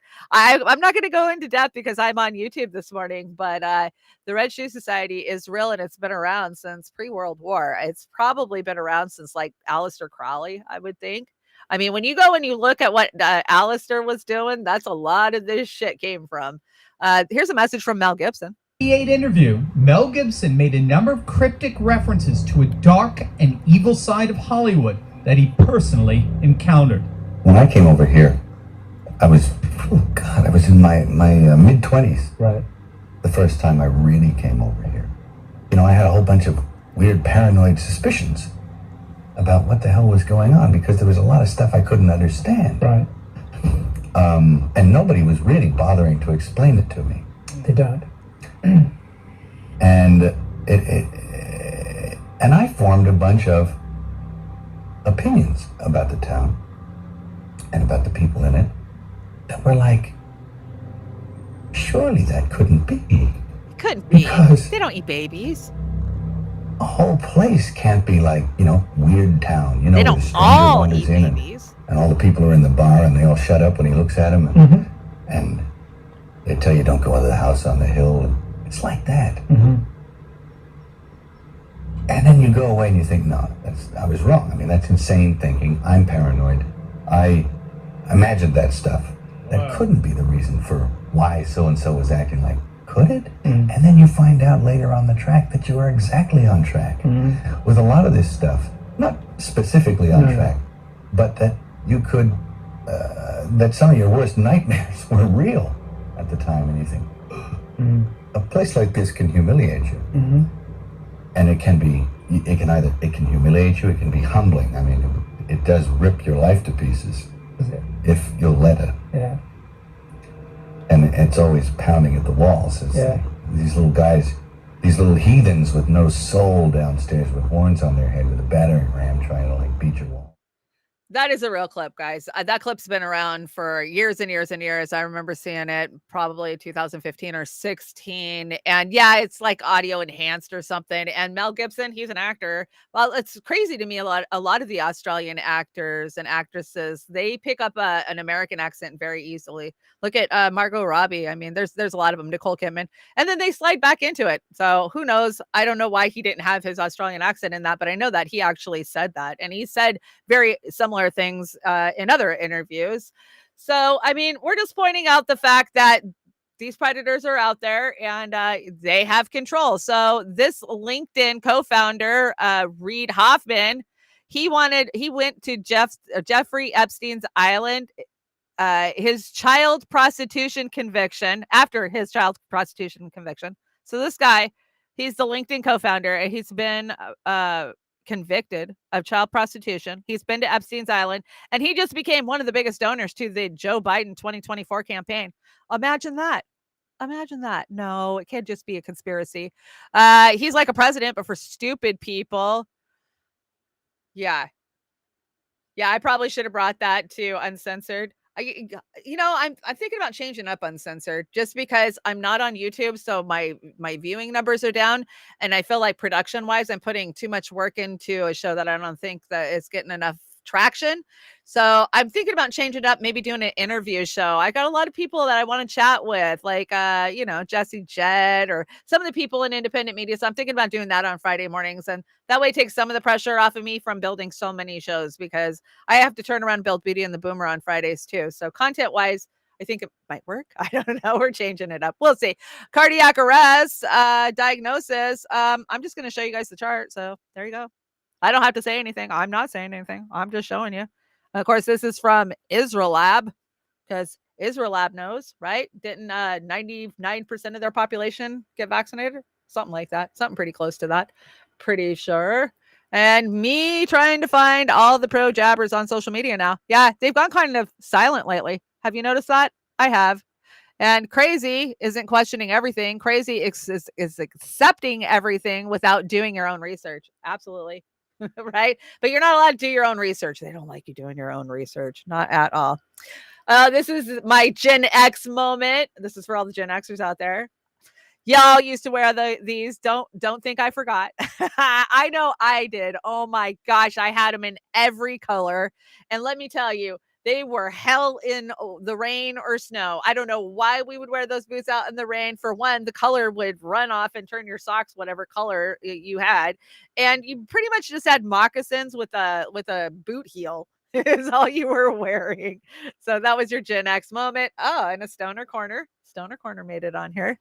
When you're earthy and spiritual as fuck, but also a massive stoner. I've actually had this, but I think I had it in amethyst. Amethyst is more my stone, but I definitely have had that. Join me every Saturday for Stoner Corner on Beauty and the Boomer. I've got a lot of them for this week. Funny ones too. They did it to help their local community. Teenage sisters grow and hand out 240 tomatoes. Now that's gardening for the people. That's a great idea. And I'm actually doing that, you guys. I got so many sunflowers now. So many. So I'm going to start passing them out to people, like gifting them. I called a friend of mine, like, hey, you want some of these sunflowers? I just have too many now. And they're growing. Oh my gosh. They're probably 7 feet now. I'll get you guys a picture. I know I keep telling you that, but I'm going to get one. Good to get one. We had a windstorm the other day. I had to go out and protect them all, man. The wind was just beating the crap out of my poor babies. My garden's looking good. Okay. You know what? I think we are so on time today. I'm so proud of myself because we have a really long closer. Ronnie Graham sent me this. Of course, on Wednesdays, we are now doing Trailer Park Blues / jazz. So that's what we're going to do. You guys want to send me your songs? Send me your songs. If I can play them without taking a copyright strike, I will. Y'all know how YouTube is. So today has been a good show. If you want to help me out, you can help Chanda get to the land of Oz. You can just screenshot the screen right now, and there is the QR code. If not, there's links in the descriptions down below.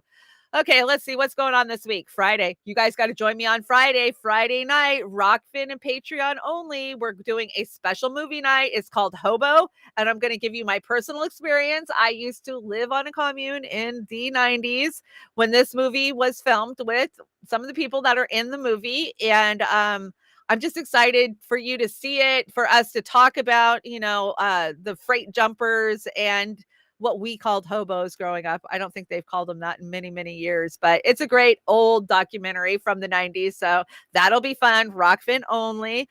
Beauty and the Boomer. I haven't had a chance to have a talk with Oz to see if he's feeling up to running yet, but either way, you'll still get a Beauty and the Boomer. It'll either be Beauty and the Boomer or it'll be Beauty in the Trailer Park. But either way, we'll be hanging out Saturday night. And I'm in talks with a couple of special guests stop by the show probably next week, just because this week has been so crazy, but we got a lot of good stuff coming up. You guys are always amazing. Thank you so much for joining me. Rokfin, Denver Attaway, Gregory. Who else is over there? I saw Jim was over there. Hey, Jim, I didn't get a chance to say hi this morning. Who else? Leonard Trust Fund. Hi, Leonard. How are you? I got Carrie. Hi, Carrie. I need to get glasses so bad. I have glasses. I just need better ones, I guess is what it is. I screwed up and got bifocals. I just need the bifocal part as a glass because I hate the bifocal. So I guess next time that's what I'll do.